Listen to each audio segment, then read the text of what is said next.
Donc, on va faire Mais l'exposé oui, à deux, la présentation à deux, avec Bruno qui prendra le relais sur toute la partie qui le concerne, c'est-à-dire toutes les affiches et les extractions qu'il a fait. Donc, je vais d'abord vous donner quelques chiffres. On va parler un tout petit peu des évolutions de Chromis depuis la dernière fois qu'il y a eu le séminaire des cadres, c'est-à-dire depuis le mois d'avril. Quelques nouveautés. Puis pour finir, on fera une petite démonstration. Et je pense que cet exposé Chromis, va vous permettre, sur Chromis, ça va vous permettre entre autres, de pouvoir compléter, suite à ce qui a été dit ce matin, d'avoir des ressources de photos, notamment pour les différents jeux et différentes activités qui ont été proposées, pour la formation des animateurs Ecosub, vous aurez un endroit pour trouver des informations. Et puis par rapport à ce que vient de dire Véronique, ça peut permettre aussi d'enrichir les données, les connaissances à travers Chromis, donc de pouvoir continuer à, à participer à la connaissance des grandes évolutions liées aux évolutions climatiques. Or, les chiffres, c'est ceux qui ont été publiés dans la dernière newsletter du début du mois. Donc, on en est à 54 000 plongées au total sur le carnet, sur plus de 4 000 sites différents avec 10 000 plongées avec observation. On a dépassé les 100 000 observations au total sur plus de 3 000 espèces et environ 3 800 carnets ouverts, dont 1 100 sur Chromis. Donc c'est bien, on progresse, mais nous sommes environ 100 000 licenciés à la fédération. Ça veut dire qu'on a un potentiel qui est encore énorme. Donc ça veut dire qu'on peut continuer à prêcher la bonne parole et à parler de Chromis pour atteindre un pourcentage non négligeable de personnes qui vont participer. Et on a dépassé les 10 000 photos validées sur le site. Si on regarde ce que ça donne, en 11 mois, on est à 51% d'augmentation du nombre d'observations. Attendez, j'ai perdu malheureusement la petite barre du bas. La petite barre du haut. Ah, voilà, j'avais les légendes qui étaient en haut. Tant pis pour moi, pas grave. Oui, donc plus 51% d'observation, 46% de plongée et 70% de photos. Donc ça progresse bien, on continue, on est sur une pente régulière, malgré les petits bugs que nous avons eus. Et un fait important, le 24 novembre, quasiment simultanément, les 50 000 plongées ont été passées, les 10 000 photos et les 100 000 observations.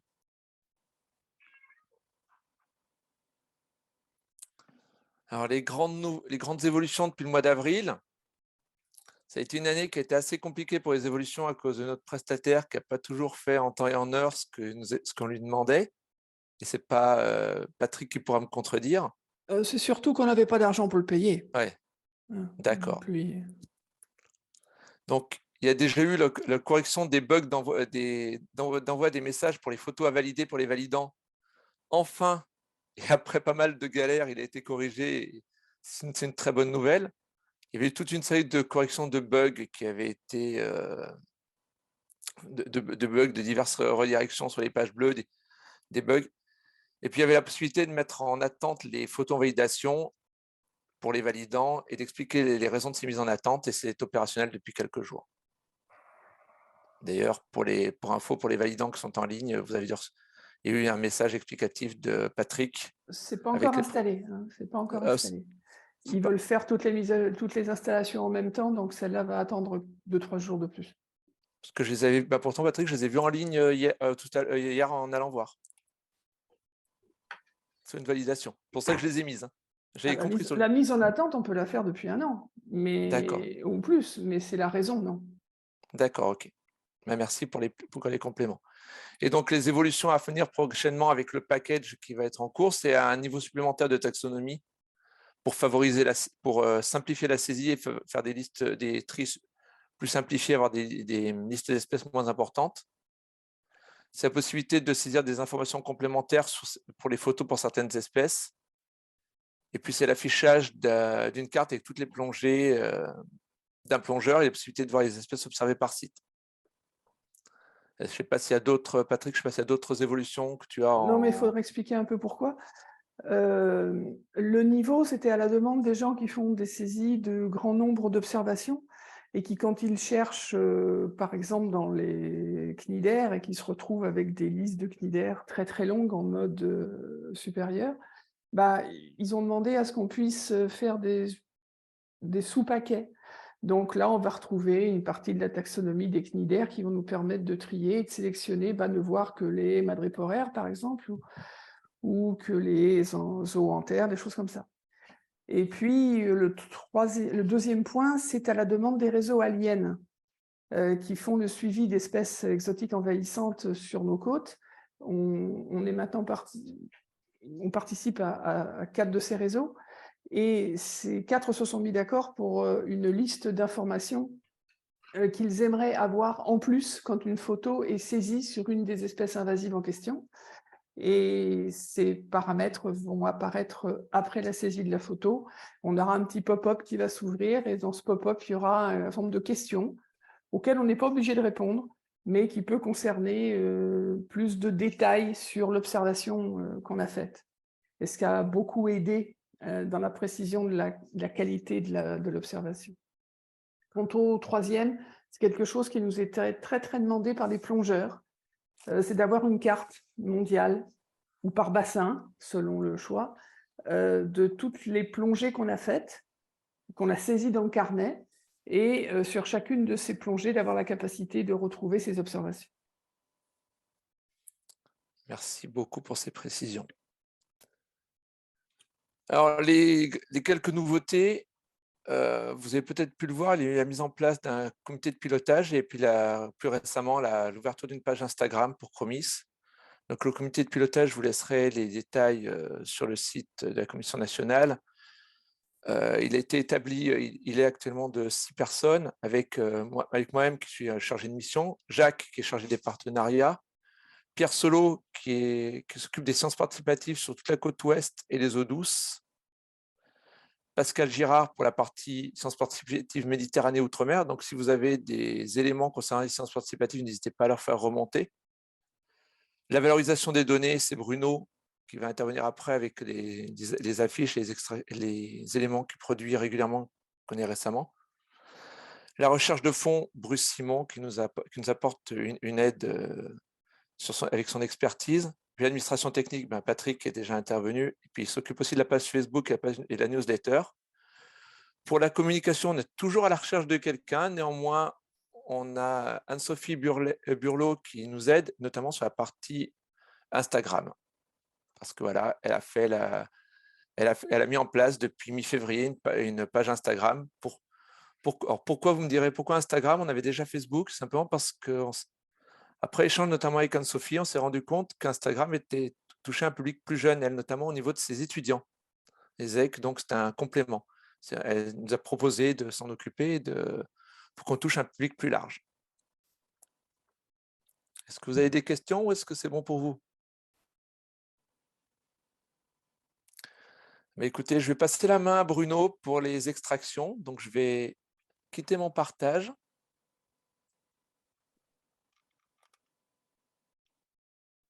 Merci Olivier. Écoute, vous m'entendez correctement là parce que je n'ai pas testé mon micro. C'est clair? Je vais couper le mien. Oui. Bon, écoute, je vais passer en partage. On t'entend bien. Ok, c'est parfait, merci. Alors, il faut que je retrouve mon PowerPoint.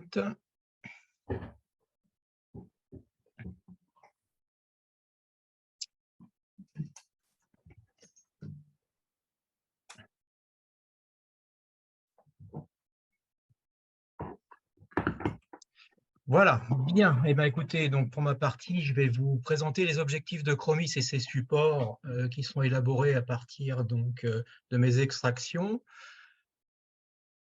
Dans un premier temps, on va rappeler un petit peu les objectifs. Le premier objectif, c'est noter ces observations dans un carnet numérique.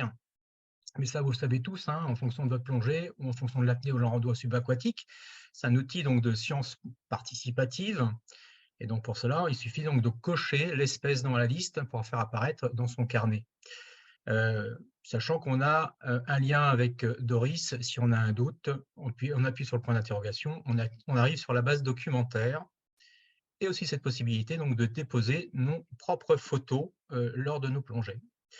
Donc, toutes ces observations, donc, une fois validées, sont transmises aux partenaires scientifiques, hein, tels que le muséum, les universités, les organismes nationaux, internationaux. Et ça, on en avait déjà parlé avant. Le deuxième objectif, c'est créer un écosystème numérique. L'extraction donc, des espèces observées dans une zone, bah, il suffit donc de noter le point central et son rayon. Là, j'ai pris l'exemple sur la région sud sur 200 km. Bon, alors effectivement, Chromis par lui-même, par l'interface directe, ne nous permet pas aujourd'hui donc d'avoir ces extractions directement. Donc ça passe par mon petit logiciel d'extraction et j'en permet donc d'extraire, par exemple, sur une zone ici, les 18 espèces les plus souvent rencontrées et permettent donc d'avoir de la comptabilité. Autre possibilité, faire une carte de distribution d'une espèce particulière dans une zone. Objectif numéro 2. Objectif numéro 3, et c'est là où c'est le plus important, c'est la pédagogie. La pédagogie avec Chromis, améliorer ses connaissances. Déjà, d'une part, lorsque vous avez fait déjà votre carnet de plongée, vous allez pouvoir retrouver toutes vos observations et vos photos sur votre carnet de plongée. Et en cliquant sur les images donc, de Chromis, vous accédez à la base documentaire de Doris pour apprendre et bien sûr améliorer vos connaissances. Au fur et à mesure, à force de faire ça, les noms vont rentrer petit à petit. Deuxième point en pédagogie, préparer ses plongées et ses formations. Et c'est là où mon travail a fait ressortir un petit peu tous ces éléments-là. C'est que toute une série d'extractions réalisées à partir de Chromis sont aujourd'hui disponibles en téléchargement et vous permettent donc de préparer vos plongées et vos cours de formation. Vous retrouverez des posters, vous retrouverez des fiches des espèces, des plaquettes immergeables, des cartographies donc des différents sites de plongée par zone d'extraction.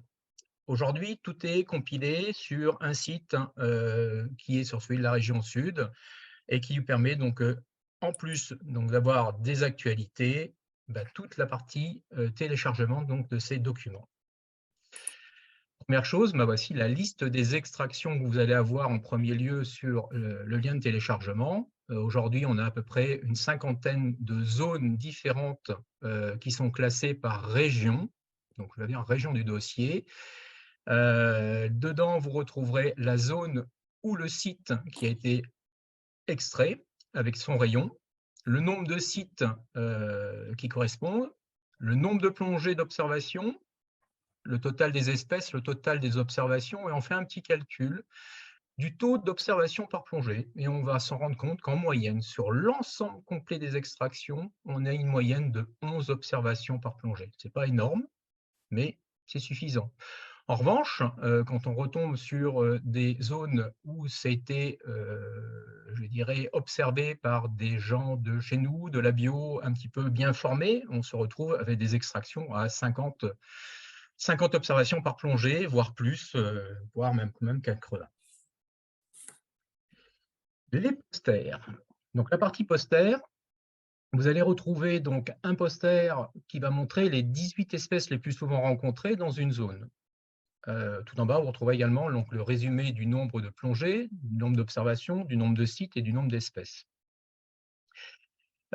Également un poster par embranchement, mais cette fois-ci avec les noms communs et les noms scientifiques, pour permettre donc de préparer vos plongées et vos cours de formation.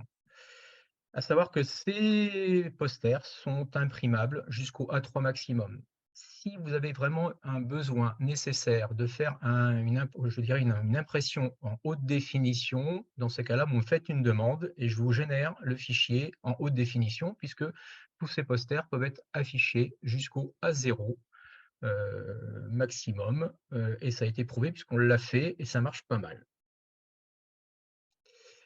La partie des fiches espèces, alors là, on va reprendre l'ensemble complet donc, de toutes les espèces qui ont été observées donc, dans cette zone, et on va les reclasser par ordre d'embranchement et par ordre alphabétique. Ça vous permet donc de faire un book, l'imprimer, qu'on s'appelle l'emmener sur le bateau et être disponible directement sur place. Le mieux, c'est de les plastifier. Les plaquettes immergeables également, donc ce sont les plaquettes en demi A4 à découper, à plastifier.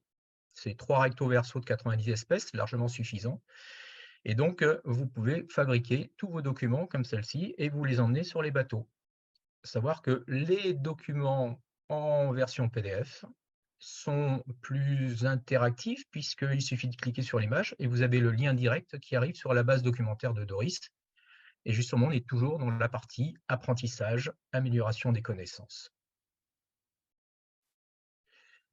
Autre point, j'ai profité donc de récupérer justement par ces intermédiaires d'extraction, de récupérer donc les positions des sites de plongée et les repositionner sur Google Earth, permettre donc d'avoir quelque chose de plus dynamique et surtout plus facilement identifiable les positions des sites où on a des doutes sur la réelle position. Là, je vois sur qu'on s'appelle sur ces deux positions, on a deux secs qui ont été donnés avec une orthographe différente, et en réalité, c'est le même, et donc il y a un problème de positionnement de site. Ça nous permet donc de corriger après les positions des sites, donc les remontées de ces éléments-là sont nécessaires parce que nous passions pour qu'on puisse, avec Patrick, remodifier les sites de plongée. Possibilité d'avoir une sortie statistique également, vous les avez dans les extractions, c'est pas valable bien sûr sur toutes les 49 zones, mais sur certaines. Là par exemple, j'ai pris le cas sur l'île des Ambiers sur un rayon de 5 km. Vous voyez qu'on n'a pas énormément de choses, 57 plongées dans l'évolution, 17 sites, 144 espèces, 463 observations, une moyenne de 8 observations par plongée. Bon, c'est pas énorme, et ça veut dire qu'il y a certains bassins qui seront plus, je dirais, détaillés que d'autres.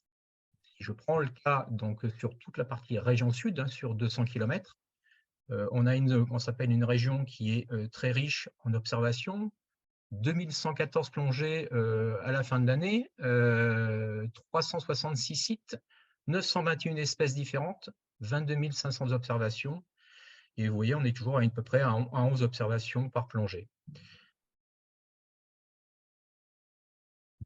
Dernier point sur toujours la pédagogie, et c'est là où je mets, je dirais, un point avec la partie monitorat technique et moniteur bio également, donc de pouvoir tamponner les carnets de plongée des gens avec qui vous plongez, que vous encadrez. Donc, vous pouvez retrouver le tampon de votre moniteur ou formateur sur votre carnet de plongée, ce qui justifie aussi votre formation. Moi, je le mets en place maintenant avec les formations bio également, et ce qui nous aide aussi également de pouvoir vérifier lors des stages de plongée en formation bio, plongée niveau 1, niveau 2 et ainsi de suite. Donc, on peut leur demander à une question particulière, en disant donnez-moi, par exemple, citez-moi 5 espèces sur un fond meuble, faites-moi une plongée en conséquence, vous me l'envoyez, moi je la valide. Bon, ça, c'est des éléments. Comme maintenant, on peut supprimer la plongée facilement, on peut s'en servir en formation de ce type-là. Excuse-moi, Bruno, je vois tampon blanc. Comment on fait pour scanner son tampon sur Chromis? Eh ben, il suffit d'avoir créé ton tampon.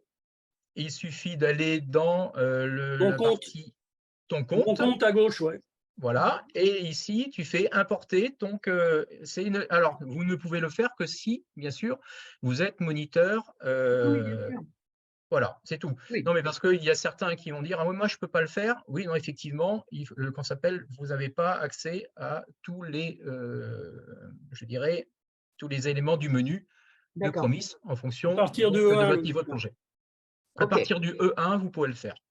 D'accord, ok. Et là, à ce moment-là, vous allez pouvoir avoir, et donc celui qui va pouvoir plonger avec vous aura sur son carnet les plongées validées, ou alors si vous n'êtes pas d'accord, les plongées invalidées ou les plongées en cours de validation. Attention, il faut que le plongeur, quand il décide de trouver son encadrant, il faut qu'il vous prévienne, parce que le mail n'arrive pas automatiquement chez l'encadrant pour que vous puissiez valider cette partie-là. Mais on y reviendra, ce n'était pas vraiment l'objectif aujourd'hui, mais si vous avez plus besoin d'éléments, revenez vers moi, je peux vous expliquer ça autrement. Ok, ça marche. Voici donc, voilà, sur la partie gauche, on avait édité un roll-up pour Galatea, un roll-up identique également pour la partie nationale qu'on avait mis en place à l'AG de Nantes, qui permet donc, d'un point de vue communication, d'avoir un point d'impact. Donc, le point de contact et les liens, pour vous rappeler, donc toujours Chromis, vous remplacez toujours Chromis à ffessm.fr, que ce soit pour carnet plongée technique ou naturaliste, vous passez toujours par celui-ci. Pour les liens de téléchargement, je vous conseille de passer par le site de la région Sud, puisque je le mets à jour au fur et à mesure. Et si vous avez des questions bien particulières, vous avez mon adresse en bas. En bas donc, des différents posters, vous l'avez également. Vous avez un QR code en haut des posters qui permet aussi donc de prendre contact. Donc, vous avez tous les éléments nécessaires. Si vous avez besoin d'extraction particulière en fonction donc de mon temps disponible, je pourrais probablement vous en faire aussi donc des extractions particulières.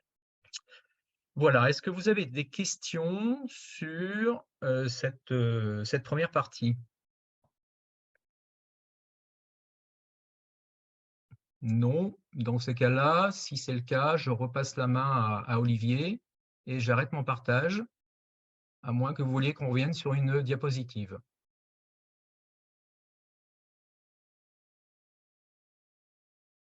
Olivier? Merci beaucoup Bruno. Donc, je vais reprendre le partage d'écran.